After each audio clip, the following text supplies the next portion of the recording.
Welcome to Nitpicking Nerds, and it's time for Budget Bombs! Powerful commander cards for under $1.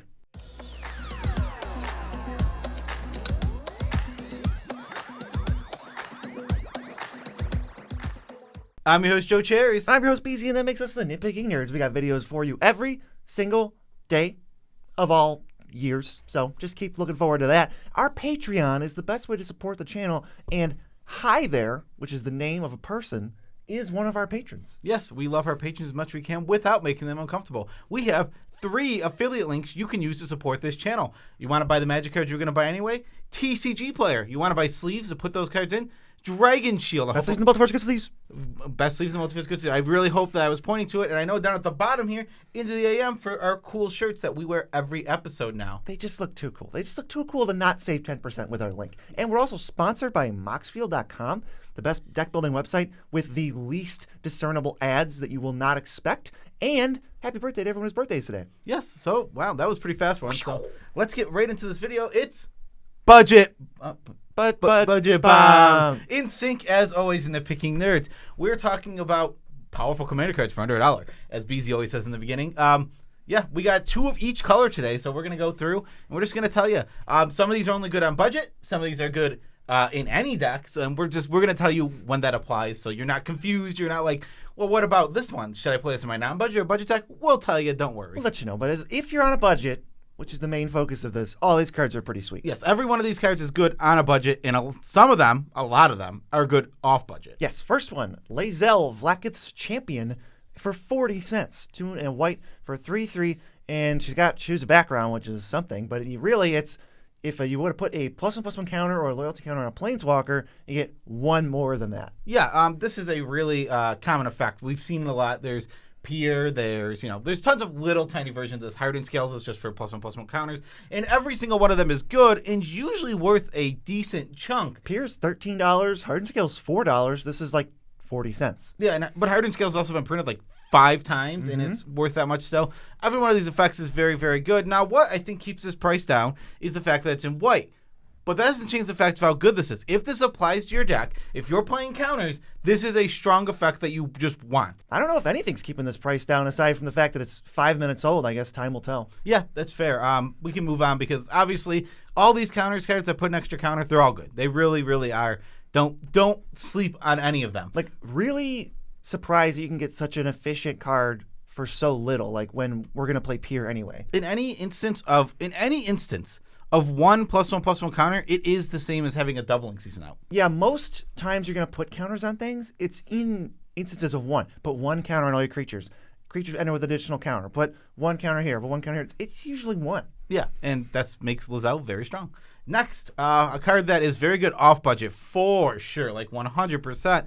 It is Remorseful Cleric, currently 22 cents. 1 in the white for a 2/1 flyer. Now you might be thinking that sounds like Selfless Spirit, but it's not. It's something different. It actually sacrifices itself for a different effect, and that's to exile target opponent's graveyard. Well, you can hit yours, but you're never going to. Yeah, it's kind of like Bojuka Bog, except the timing is 10 times better. You get the benefits of having a creature and 1 toughness or flyer or whatever, but it never has to use its ability until it's going to die. So you wait till the last possible second, or when somebody tries to target something in their graveyard, or after they forget it's out and they put something in their graveyard, and then you just nuke the entire thing for free. Yeah, something about Remorseful Cleric, like you're saying, is it really just shuts off all reanimation until it's gone, right? Because they're not going to go for the targets. They're going to hold that spell. They're going to try and not give away a free spell to you. So they'll wait, which will mean you get to just keep this creature around usually and just keep using it. This card, I mean, all you want is synergy, right? If you care about the 2/1 flyer, the body, the creature, the spirit, any one of these things, as soon as you care about one little thing, Remorseful Cleric in my deck 100%. Yeah, it kind of looks like it's kind of like a cantrip where but the card draw you get is just messing with people until it's gone. Like, it's worth a card. It is worth a card, especially because the creature just stays around, and you get to choose when you sacrifice it, right? Like, board wipe coming, removal spell coming, any of that stuff is like, okay, now I can just sack it and nuke the best graveyard, and usually there's a deck at the table that really uses its graveyard well. Ooh, and unlike things like Bojuka Bog, you can get really tricky, and you go, all right, I attack you for 2 or whatever, sack it, exile your graveyard, and then I'll play Sun Titan and bring it back. And now that everyone else has to sweat about it too. It's very recurable. Yeah, exactly. It's reusable. Exactly. The synergies that we mentioned, all those things, Sun Titan's one of them. Those are why you put this card in your deck. Oh, yeah. Let's go to the blue cards. This first one is a way to keep commanders off the battlefield, which is apparently our favorite thing ever in budget. It's Imprisoned in the Moon for 73 cents.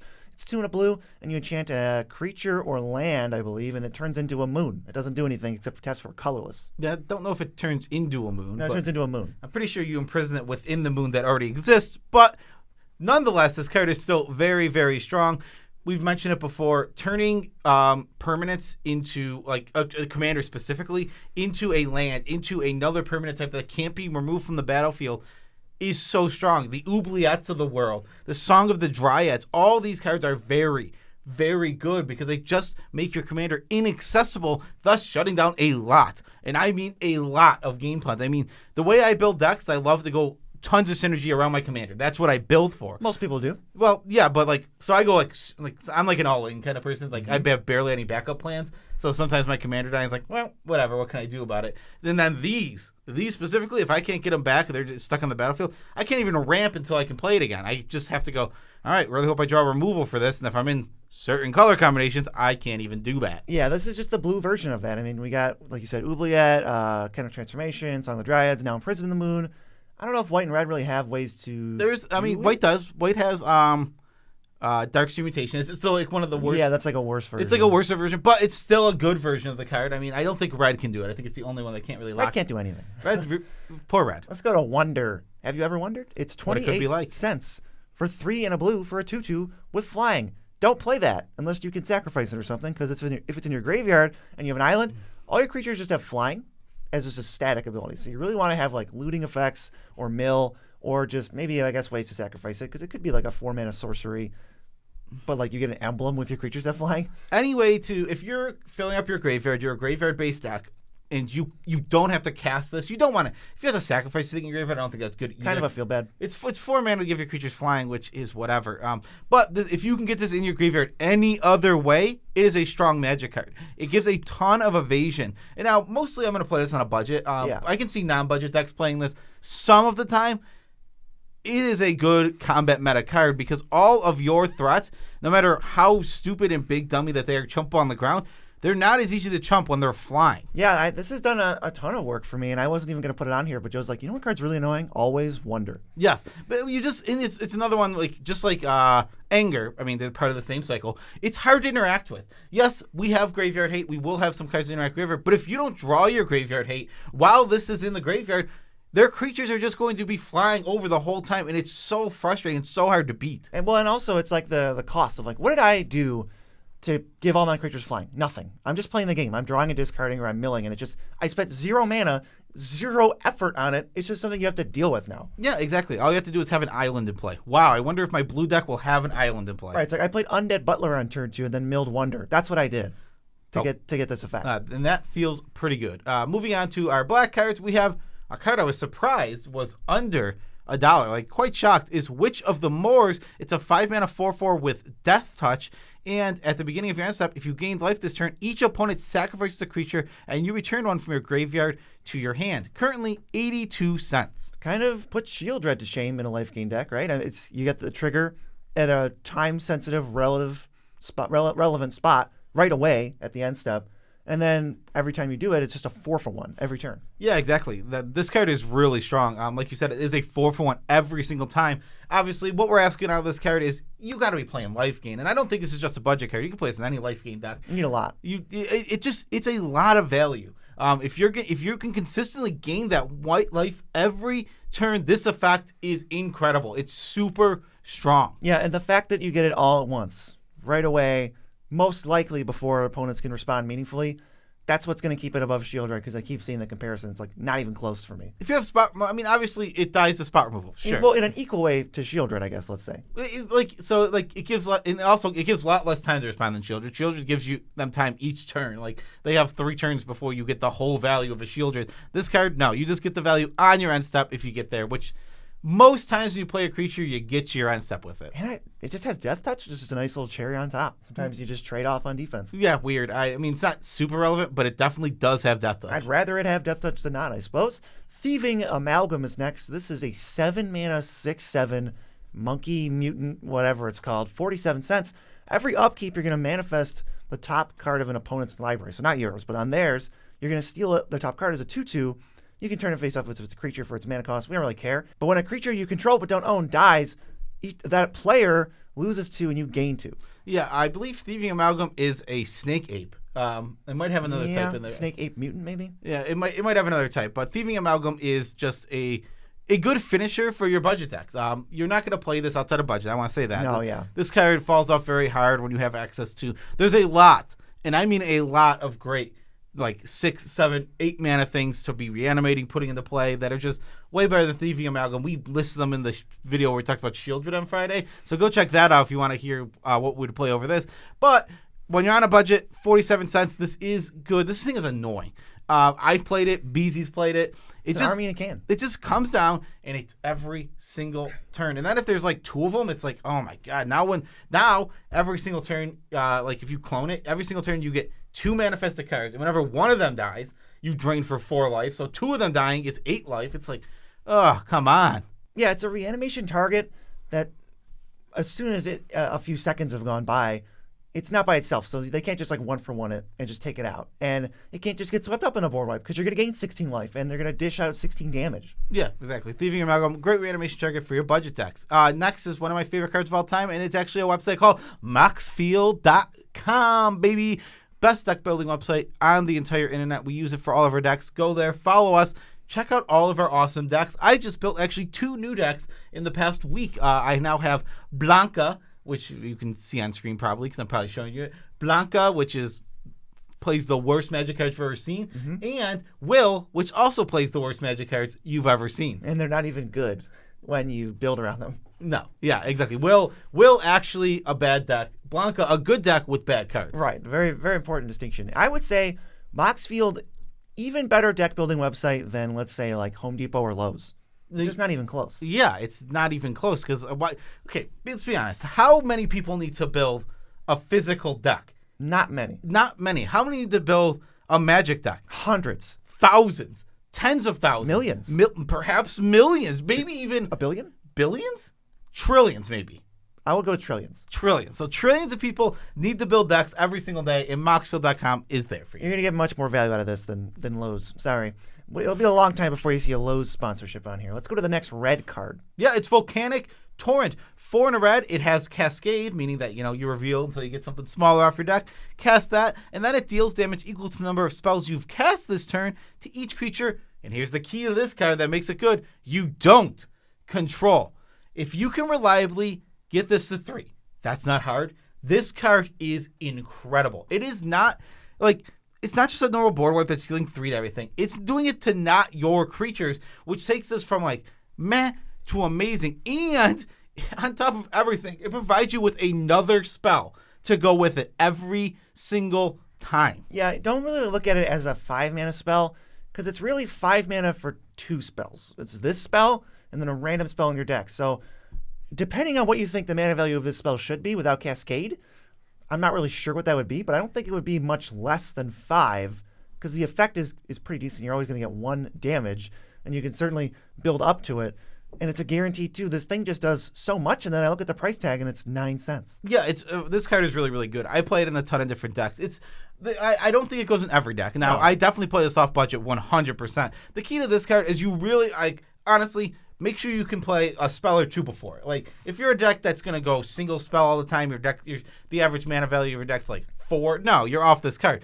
But if you have tons of 1 mana, 2 mana things, lots of early ramp, cantrips, stuff like that, this card just gets so good so fast, turned into a one-sided board wipe that not only is a one-sided board wipe, advances your board state by getting you another spell. Yeah, and I wouldn't even necessarily call this a board wipe, but it doesn't have to be a board wipe. It can just be a really good removal spell. It doesn't have to be compared to Wrath of God. It's just hey, this is really good. It gives you a free spell, and then it blows up all their small stuff. I mean, I've never seen this card not kill 4, 5, 6 creatures. Like, minimum. Like, those are the minimums it's hitting because there's always little tiny dorks on the battlefield that you just get to wipe away. And so many commanders, so many great commanders have 3, 4 toughness and just also get swept away with this. It takes you from, like, a position where it looks like the board's really even to potentially just being the, like, biggest threat at the table, the arch enemy, because you just wiped everything else out and you yourself, now you're the threat. Yeah, this card does so much work.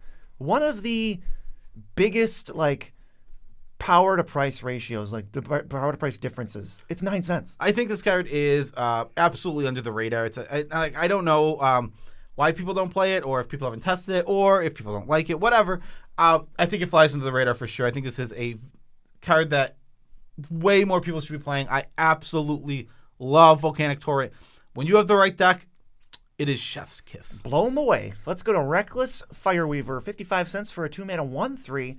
When an artifact enters the battlefield under your control, it deals 1 damage to each opponent, not target opponent, which is so much different.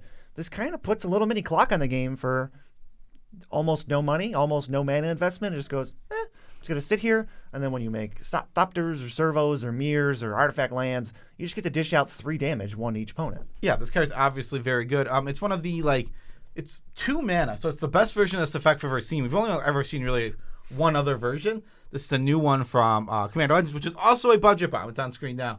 But other than that, Reckless Fireweaver is very unique in that when artifacts enters, you're dishing out damage to each opponent. Oh, is that so important? It's literally the artifact version of Impact Tremors. Yes, exactly. It is the artifact version of Impact Tremors, but a lot of decks can make a ton of artifacts at once. You can be a treasure deck. You can any little tiny artifact. If you're making a ton of artifacts, this is not just like it's a good damage dealer. It's a win con in a lot of conditions. It will kill players. Yeah, there's a ton of spots where, like, oh, this creature dies into treasure tokens, or I'm going to be able to make this many mirrors when I bring back this creature. And it's like, well, all that is damage, so you can kind of like chip somebody down and then just kill them by playing Magic and then move on to the other 2 players. This thing is super good, and I like that since it's a creature, you obviously have a little bit of weakness, but you can like give it lifelink and just gain a bunch of life now. That is true. There's a random buff to it. It does have it does get wiped up into board wipes, but you're also an artifact deck, so you might not be as susceptible to board wipes. So it's still pretty dang awesome in that way. I mean, Reckless Fireweaver might be one of the best win cons for spam artifact decks. I think so. It's even though it's not an artifact, it makes the cut in those decks. That tells you if we're talking about a non-artifact in an artifact deck, we think it's good because we want to avoid as many non-artifacts as we can in our artifact How deck. many times do we say, oh man, this Storm payoff's pretty good, but it's a creature in your spells deck? Yeah, I mean, yeah, or it's a spell in my creature deck. The vice versa also is true. Right, I'm just fine playing Reckless Fireweaver. Let's go to green cards. We got Wild Growth at 37 cents. It's a green aura. You enchant a land, and it produces an extra green when you tap for it. We couldn't really be higher on these if we tried. This and Utopia Sprawl is amazing, but this one's a budget bomb. It is basically a Llanowar Elf with haste. This card is fantastic. I don't even know what to say.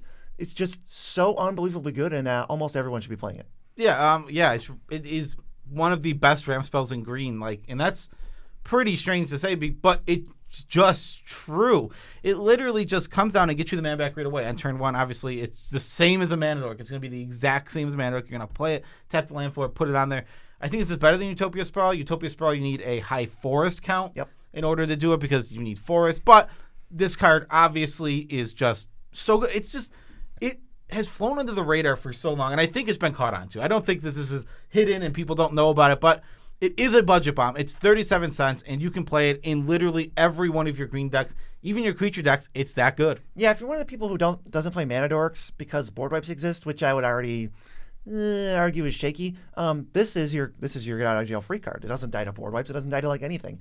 I don't know who's going to be spot removing this unless it's a free roll like a Druid of Purification or something. It's going to stick on the battlefield. The net cost every turn after turn 1 is nothing. Then it just brings you up mana, and it just leads to so many more nut draws, so many more tough to stop ramp trains. Wild Growth, secretly one of the backbones of like a lot of green decks. Yeah, very, very strong Magic card. Next, actually another ramp spell. It's Rampant Rejuvenator, currently 96 cents. You know what version that is? It's the borderless version for some reason.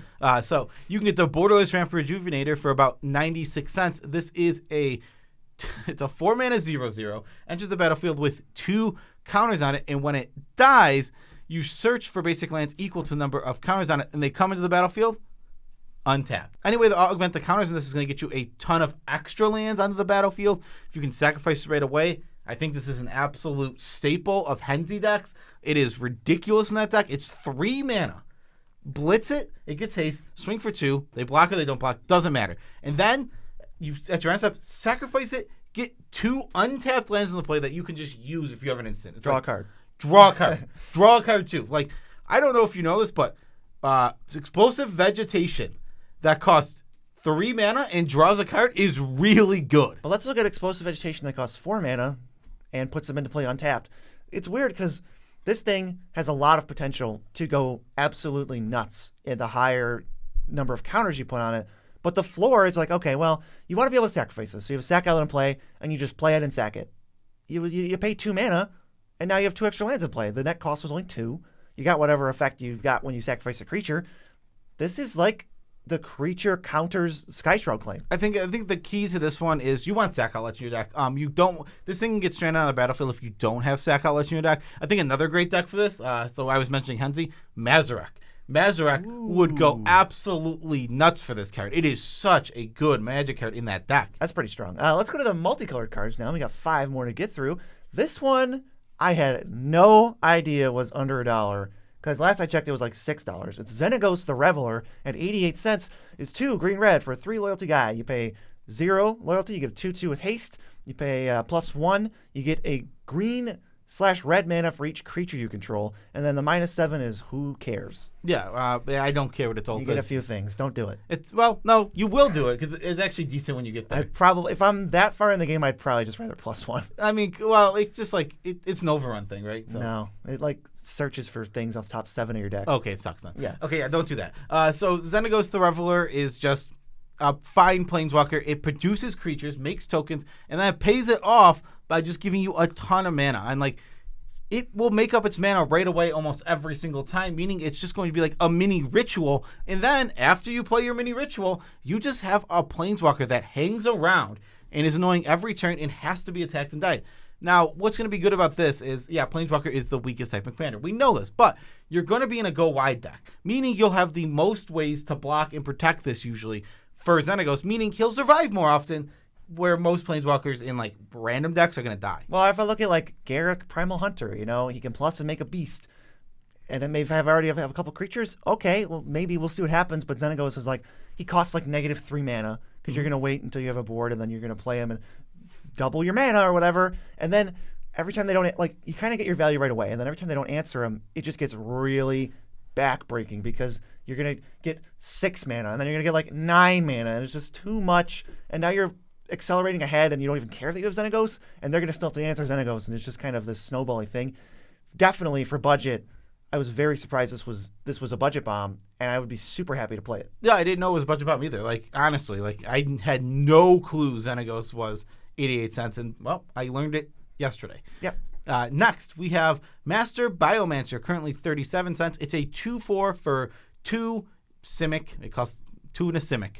And that's how we always say that. We've never not said that. We've never just said it for Xenagos. We've never not said it. And creatures enter the battlefield with +1/+1 counters equal to its power. Base, this is all your creatures entering with 2 extra counters. On a budget, this card runs away with games. It's so annoying. It's like a Peer or a mini doubling season type thing. And if you don't even have to have anything, it doesn't take any setup. You just play this first. You just play this first, and now every creature enters with 2 counters.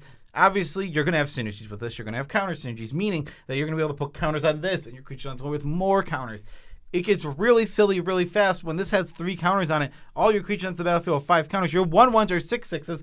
Okay, you're a threat, and things are going to start happening real quick. It's like an overrun emblem. I think this card doesn't quite translate as much into like the high power non-budget decks, but in budget, I'm just pretty stoked to have this as a baseline. My 1/1s are now 3/3s. I could see this being in decks that don't even care about counters, but mostly we're talking about the counters decks. This thing does some serious work, and if you're trying to play like even high power budget, I think this could translate to, specifically because it can do persist combos. Yeah, it's a win con. Yeah, it can be a win con with, like you said, like Woodfall Primus. With the Woodfall Primus persistence, or it can just be a win con if you can produce a ton of creatures okay, if I play like some token maker and I just get like 6 1/1s, okay, now this is my win con. Now all those are threats instead of being 1/1 jumpers. This gets really silly with like Cathar's Crusade. Oh, yeah, for sure. I mean, That's just nonsense. that is, actual factual nonsense, I think, is what you're looking for. What's the next one? We got Priest of Felrites. It's 29 cents, and it's black-white for a 2/2. You can tap, sack, and pay 3 life at sorcery speed to reanimate a creature under your control. And this thing has Unearth for 3 black-white, which gives it haste. You can do the same thing, but it'll get exiled after you do it. So it's really like 2 reanimation spells in a little tiny creature package. You don't even necessarily have to unearth it. If you can just reanimate this thing or Savine's Reclamation or something, you get more uses out of it, and it's totally worth 3 life. Yeah, exactly. The 3 life is not relevant. We talk about how you have way too much life in Commander already. So it's a very specific card. I think you specifically have to be a black-white reanimator deck. Sure. But when we get there, one thing that's really cool about this is our reanimator decks want to have a higher creature count, meaning, we like reanimate. We like animate that. They're very, very strong cards. But something that has over those cards is that it's a creature in your creature deck. And it's 20 cents, and those cards are like kind of pricey. Those cards are pricey. That's very true. But I was just saying, like, it does have some advantages, even though, it has the weakness of, you have to wait for it to untap, and it's 5 mana from the graveyard. It has downsides. But creature and creature deck is a big upside. I've actually, the reason I've played this card, I have it in 2 decks, and it's really just because I like the card. I just wanted to throw it in a deck and see how it played.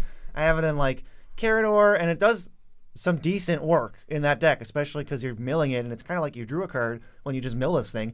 And I have it in like a Niv Mizzet multicolor deck, and it's surprisingly just like not a dead card. It's pretty clutch in a lot of cases. So I was super stunned by it, and I thought that was enough to bring it into a territory. All right, next we have Escape to the Wilds, a card I have fallen in love with since I put it in my Play from Exile deck. It's currently 19 cents. It's 5 mana, 3 and a Gruul. See, I always do it. Every time. Every single time. Exile the top 5 cards to your library. You can play them until the end of turn, and you can play an additional land this turn. What I really like about this card is, like, one of the downsides could be on Escape to the Wilds. If you do it and you had 3 lands, you lose one of them, but that doesn't happen. Escape to the Wild says if you had 3 lands, you just get to play all those lands if you didn't play a land to start your turn, which is so awesome. This is 5 mana, draw 5 with upside of giving you an additional land job. This is an awesome card. Yeah, I think it really is 5 mana, draw 5, unless you get unlucky. If you hit like 2 7-drops, it's not happening. But if your deck is a little bit lower to the ground, you can expect this to be draw 4, draw 5 every single time. And the fact that it ramps you right away, I think this is actually not even quotes. It does ramp you right away. It gives you access to an extra land that wasn't even in your hand. That's ramp. 100%. It's ramp. Yeah, like there's no doubt about it that this is a ramp spell. It's a little late for a ramp spell. It's not what we're looking to ramp, but it's an addition to this card. It just adds more to this card. This card's already good without that line, and that line just goes, okay, well, what if this card was great? I think this is a non-budget card in the right decks, and it's obviously an amazing budget card. Well, I would say that every red-green deck on a budget should probably just play this card. Yes. I don't even think it matters what you're doing. That might be true, and I think it definitely has some homes outside of budget for sure. Next one is Mosswort Bridge. It's 21 cents for a tap land that hideaways 4 cards. Then you can pay green, tap this to cast the spell you exiled for free if you have 10 or more power on the battlefield under your control. That, as it turns out, is really easy. This card breaks timing restrictions, so you can flash it in at the end step before your turn, and then untap with whatever nonsense you just cheated in play. And for this card, I've always known it's good, but every single time I play it or I see it, I'm just like, this card is even better than I thought. It's almost trivial, right? Green decks are really good at producing power, and this is a green magic card. Now, this is one where if it was in another color, I could see it being troublesome. It's like, oh, your white deck, that's hard to produce that much power. But it's like, you probably picked the worst second color. I was mainly like blue. Red too. Yeah. I mean, to be fair, every color that's not green is not good at producing power. Not as good. Not even close. So this being a green card gives us a huge boost. This is a card I'm usually avoiding off a budget, but I still see it in non-budget decks, and it still performs well. It still gets you a free spell in a land slot. You just have to deal with a tap land, and as long as your deck can afford this tap land, it's going to be a strong card. It's so weird. You have to respect it, but the cost is, the deck. It's a deck building cost of playing a tap land. It's slowing yourself down a little bit. But in the game, the cost is nothing really. So it's hard to gauge what's even under it because you don't know. But you do know that something scary could certainly happen. I've basically won games because of this card. I played on turn 1, and that's what ends up winning me the game because I'm flashing in Selvala Stampede or Ulamog or Ugin or something on my end step. Yeah, on their end step. Yeah, exactly. Mosswort Bridge is just, it's funny because it's a free spell from a land. All the hideaway lands are pretty strong, and the ones that anyone that you can kind of fit in your deck can just get away with it, and you get a free spell from a land. These are strong lands. Yeah, the red, white, and green ones are the strong ones. Well, just because the other two have basically no text. You can't meet the condition. The black and the blue one are just unplayable pretty much. Yeah, they're really hard to meet. But it's like draw a card and cast it, break timing restrictions, just get this card in your green decks. Yeah, and go check out one of our other budget bombs from last month, the month before, the month before, the month before. There's so many budget bombs. There's so many budget bombs. Check out the Border Up 1-2. Peace out, Tribe Scouts.